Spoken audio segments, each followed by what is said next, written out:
Hey everyone, it's Michael GoosebumpsFan. Today I have a new Mummy marathon book review for you. Of course, I'm going through all the Mummy books from Goosebumps over the many series that they've had, from Series 2000 to the regular classic series. The last thing I reviewed was the TV book for Goosebumps Return of the Mummy. And it was rough. It was really rough. And I was excited for this particular book. I think my camera's a little crooked. I'm going to try to fix that. I think I've got it. I don't know. It's weird where I'm sitting and trying to look at the camera because the tripod's a little crooked too. But anyway, today is Goosebumps Series 2000, The Mummy Walks, which is the one that I was extremely excited for just because of this beautiful cover that you used to see this picture of the mummy thrown everywhere, all over merchandise and book boxes and all kinds of stuff back in the day. I never saw it when I was younger because I was born in '94. It was kind of towards around the time Goosebumps was starting to die out a little bit.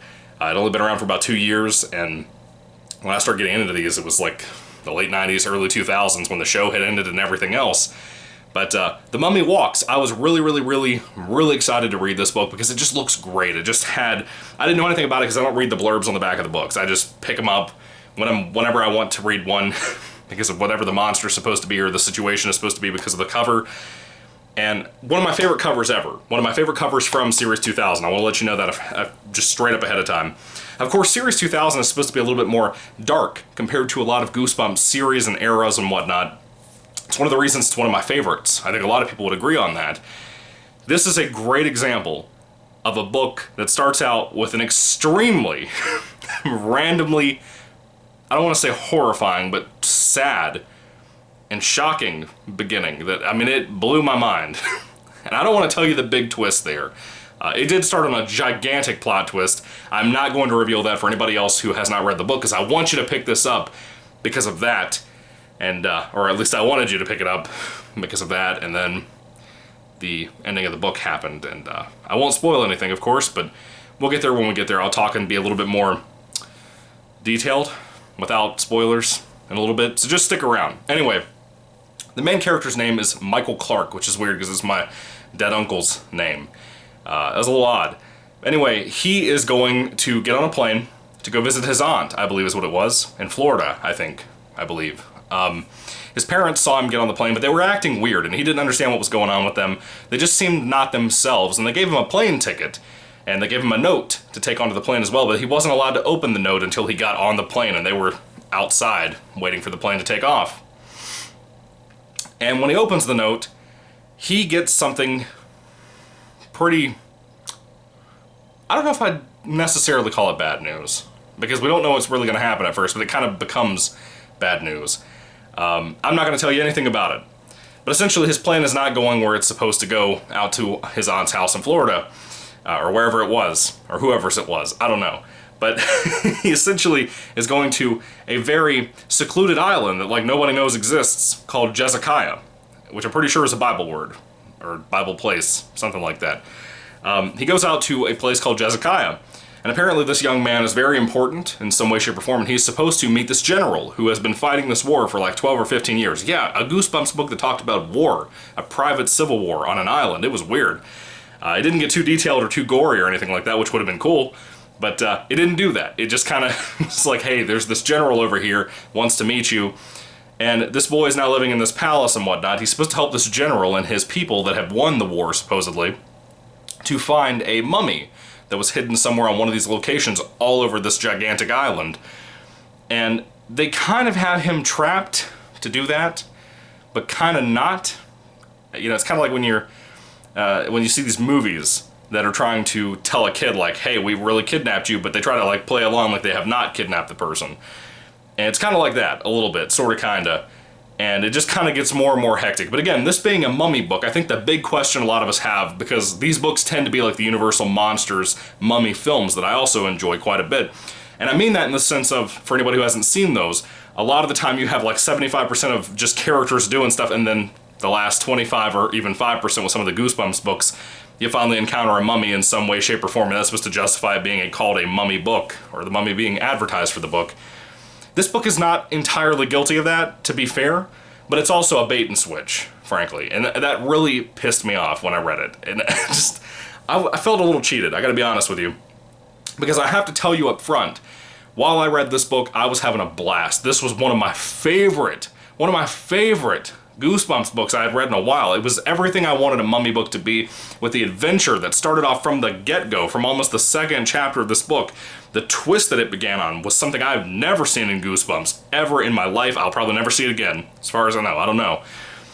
It was a dark book, a really dark book with some stakes that just kept kind of climbing up and getting worse and worse and more tense. And I was really digging it. I gotta be honest with you. The Mummy Walks has a fantastic setup, a fantastic middle that's not sluggish or anything like that. And then you get to the finale. The last, few chapters of the book, which is about 15 or so pages. And I read that this morning. I read 30 pages today on this book. And when I read that last 15 pages, I just had to put the book down and just sit. I had to sit in disappointment. The ending of this book is awful. I mean, you talk about a sucky, wasteful ending for how much potential this story had going for it for almost an entire 2/3, if not 80% of the book. And then it throws it out the window. It's 119 pages long as a story. And that last 15 pages or so ruins the book. It ruins it. I mean, imagine if you read Harry Potter, and the last thing that happened as soon as he beat Voldemort was that he wakes up and it was all a dream. He was never a wizard. He was a full-grown adult and everything now. Now the phone's ringing in the other room. I don't know if you can hear that, but forgive me. But imagine if that was the way Harry Potter concluded. And not that it's a dream thing with this book. It's just the way it ends is that kind of shameful, lame, dull, stupid, sucky ending. And I was baffled. I couldn't believe how... It almost felt like Stein didn't write that. It felt like Stein wrote all of the book and then he didn't touch that ending and somebody else that he was friends with wrote it. It just feels... It feels insulting. You know, it's one of those situations... I love Goosebumps. I don't mean... If this happens to be your first video ever for me, why you came to the Mummy Walks, I don't know. But if it is, I love Goosebumps. My whole channel is based around it. Most of my life is based around Goosebumps. I love it to death. I would love to be somebody who talks more about Goosebumps than anything in my life, but that's not how life works as a person who has to work a 40-hour-a-week job. And as much as I love Goosebumps and everything, this is a book that I got really invested in. I mean, when I say that, I mean it. I mean, this is as good of a quality as something like Ghost Camp or Goosebumps 1 of the Haunted Mask or Haunted Mask 1 and 2. It's way up there with those kinds of things, the books that I love to death. And it had so much of an adventure feel to it, like I said, and they chalked it out the window. It sucks. It's so... I don't even have words, man. I'm so crushed by how awful the ending of this was. How stupid one of the final twists of the story were. Maybe in the last chapter of the entire book. That it just felt like a waste. And yeah, there wasn't as much mummy as I wanted in here. There was a really cool scene involving a mummy. But it wasn't like Prince Carew or anything like that, which I don't really care. But still, I just wanted some mummy action. I got a little bit of it, sorta, kinda. And you're gonna be crushed if you love this book when you first open it up and first really get involved with it. I guarantee if you read the first half of this book, you will love it and you'll be super engaged and excited to see what's gonna happen. And then about, again, right after the second third of the book ends, you start seeing some worried signs. It's not gonna be that great, how it's going. You start counting down the pages you have left, and then you start realizing this book's gonna suck on the finale, and that's exactly what happened, and I feel crushed by it, and I don't even know how to react, frankly, aside from just giving it a bad, negative review. So anyway, I don't want to tell you too much. Again, it started out so dark and so great, and that's what I love about Series 2000.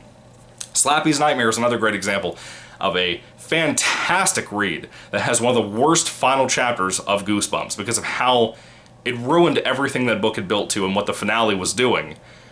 And it felt tacked on in the most unnecessary possible way just to justify a stupid title.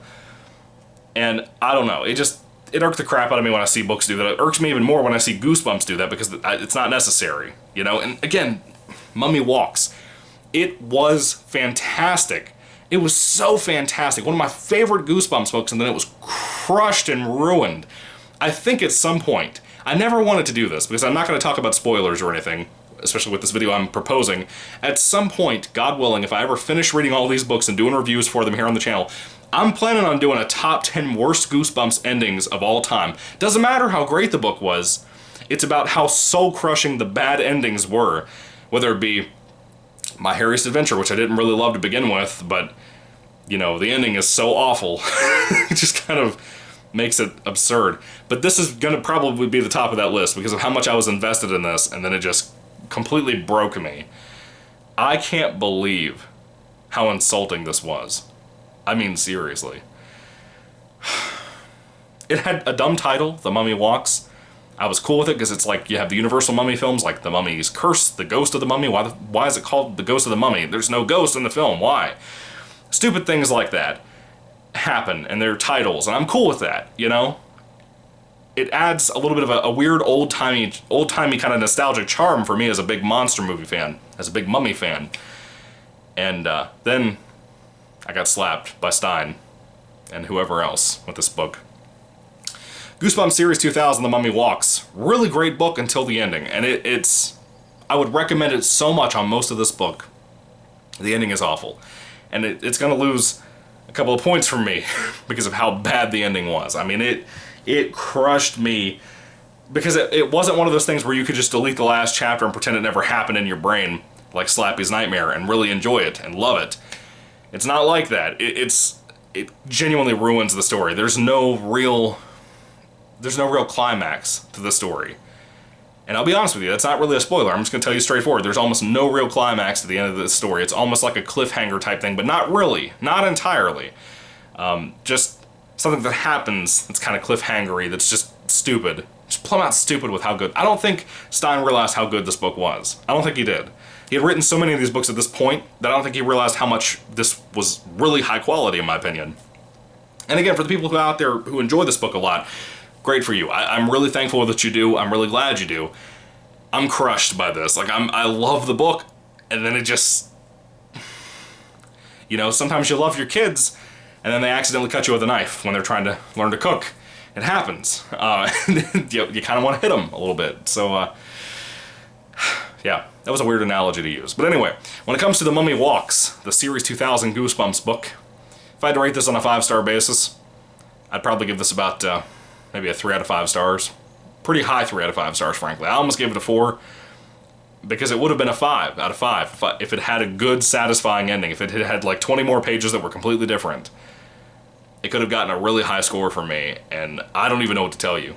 I don't. So it killed a couple of points off for me because of how lame that ending was. If you guys feel as cheated as I feel by that horrible, stupid ending, I know it's a kid's book, I know, but if you felt as invested as I felt, and you felt crushed by how stupid and bad this ending was, please let me know down below. Because at this current point, it seems to me like Curse of the Mummy's Tomb, the original first Mummy book from Goosebumps, one of the first books that ever came out from the series, it seems to me that's one of the best ones, if not the best one out of the whole Mummy series. Because these are constantly, after that first book, just a miss, one after another, just constantly. And they'll get so close to being so great, like with Return of the Mummy, the real classic book, not the TV book. They'll get so close to being fantastically memorable and lovable, and then they ruin it with the ending. Is that common with these? Because I'm worried now, because I have 2 more books in the Mummy franchise left, and one of them is the Slappy versus the Mummy, you know, Slappy meets the Mummy from Slappy World. And don't spoil anything for me down below, but it's a great example of a book that I'm extremely excited to read. I'm extremely, extremely excited to read that soon. And I read this and I feel crushed now. And I'm worried to death about that because Slappy World does not have the best records of good endings for their books either. It's like 1 out of 10 that I've read so far. Anyway, guys, what are your thoughts? Put them down below about the Mummy Walks and the Mummy series, the Mummy Marathon and all that stuff. Just don't spoil anything for me in the future, please. I'm begging you. Anyway, thank you for watching. I'm so sorry for all the rambling and tangent. I feel crushed and sad and burdened with weary. I don't know. Anyway, thank you for watching. May the Lord Jesus Christ bless you guys today, and goodbye.